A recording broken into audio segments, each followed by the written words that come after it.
Bitcoin is fighting $65,000, gold is above $4,400, Brent crude is approaching $90, and the S&P 500 is still sitting near record territory. But tomorrow's US CPI could decide whether we're looking at the beginning of a major risk-on move or another rejection across financial markets, and there are 5 numbers you need to remember before we get there.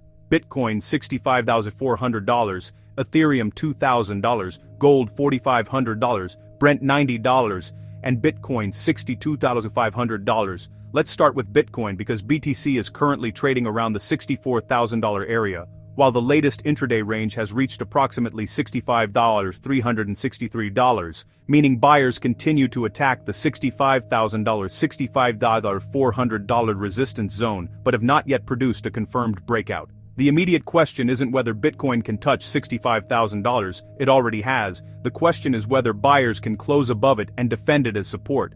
If that happens, the next technical targets I would watch are $67,500, $68,000 and $70,000, but if Bitcoin is rejected again and falls below $63,000, the next major levels are $62,500 and $60,000. Now here's where the institutional story becomes extremely interesting. US spot Bitcoin and Ether ETFs have attracted approximately $1.1 billion in combined net inflows over the latest reported week, showing that institutional demand has improved even while BTC remains below resistance. But at the same time, we're seeing an important source of supply from Strategy, which sold 1,690 BTC worth approximately $108.6 million last week. MarketWatch reports that over the latest 4-week period, Strategy has sold 6,916 BTC worth roughly $429.4 million. So the market is currently absorbing a very interesting battle: ETF demand versus corporate selling, and the fact that Bitcoin is still holding around $64,000 despite that supply is potentially constructive. But we need confirmation before calling it accumulation. Now move to Ethereum because ETH is approaching its own critical battlefield, $2,000. Ethereum is currently around the high $1,800 and a break above approximately $1,835 followed by $2,000 would be important because it would suggest that capital is beginning to rotate beyond Bitcoin. If we see BTC above $65,400 and ETH above $2,000 at the same time, that becomes a much stronger confirmation of a broader crypto risk-on move rather than simply another Bitcoin bounce. And now we need to leave crypto for a moment, because the biggest mistake investors can make today is analyzing Bitcoin without looking at gold, oil, bonds, and stocks. Gold is currently around $4,410 per ounce, after gaining about 0.5% in today's trading, with the metal supported by geopolitical uncertainty, monetary policy expectations, and central bank demand. And gold is giving us an important message: investors are still willing to pay a premium for protection against uncertainty.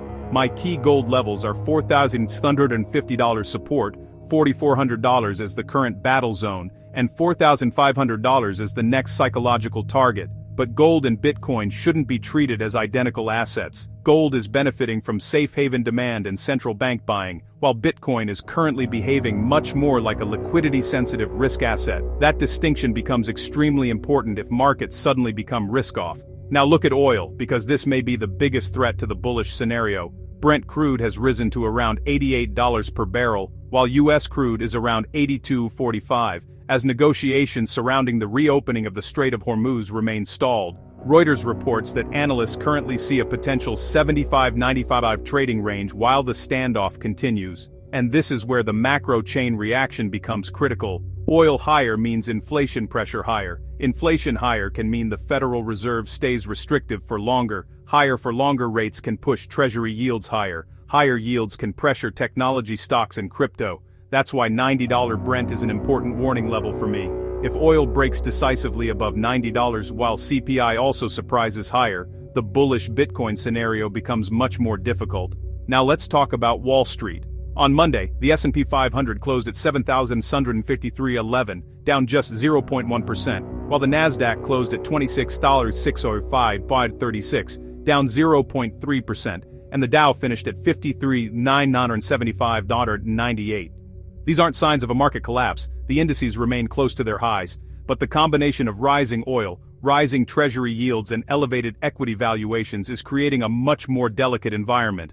The S&P 500 is therefore one of the confirmation signals I'm watching for Bitcoin. If the S&P remains strong while Treasury yields fall, that would support a broader risk-on interpretation. But if oil continues higher, yields rise and the S&P begins breaking down, Bitcoin could experience a much larger percentage decline because crypto generally carries more risk sensitivity than large-cap equities. And there is another major competition for capital: AI versus crypto. Nvidia has announced partnerships with 6 major financial institutions aimed at raising more than $500 billion in third-party capital for AI infrastructure, highlighting just how enormous the AI investment cycle remains. This matters because Bitcoin isn't competing only against other cryptocurrencies for new capital, it's competing against AI, semiconductors, technology stocks, and other high-growth opportunities. Now we arrive at the most important catalyst of the week: tomorrow's US CPI report. The recent employment report showed U.S. employers unexpectedly cutting around 23,000 jobs,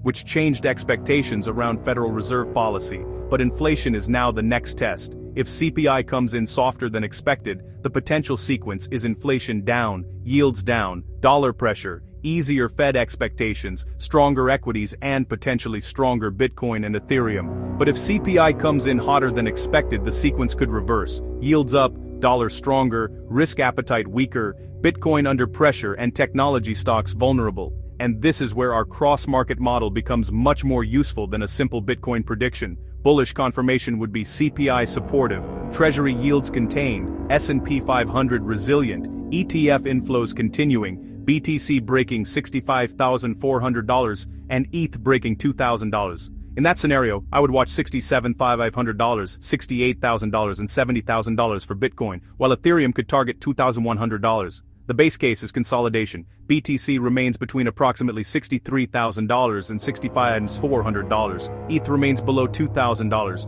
Gold stays strong around $4,400, $4,500, and investors wait for the CPI signal. The bearish scenario is CPI hotter than expected, Brent moving through $90, Treasury yields rising, equities losing momentum, and Bitcoin breaking below $62,500. If that happens, $60,000 becomes the next major downside level, and Ethereum could move back toward $1,800.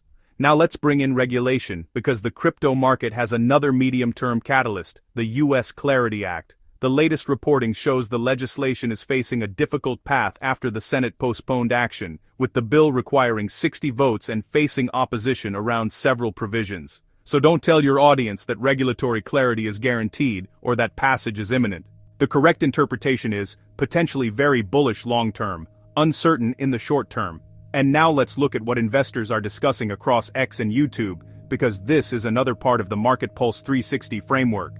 The dominant conversation is centered around Bitcoin's 65K resistance, ETF inflows versus strategies selling, tomorrow's CPI, Ethereum's attempt to reclaim $2,000, gold's move above $4,400, rising oil prices, and the question of whether the market is entering another liquidity-driven risk-on phase. The important thing is that social sentiment is increasingly connecting crypto with macro markets rather than discussing Bitcoin in isolation. So here is my current MarketPulse 360 model: 45% bullish, 40% consolidation, 15% bearish. I'm bullish on the structure, but I'm not blindly bullish on the price. Bitcoin needs to prove that $65,400 becomes support. Ethereum needs to prove that $2,000 becomes support. Gold needs to remain above the $4,400 region to maintain its current momentum, while Brent staying below $90 would reduce some of the inflation pressure, and the S&P 500 needs to remain resilient, while yields stay under control.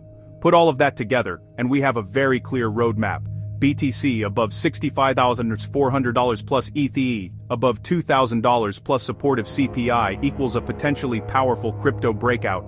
BTC below $62,500 plus hot CPI plus oil above $90 equals a much more dangerous environment. So don't focus on one chart, watch the entire system.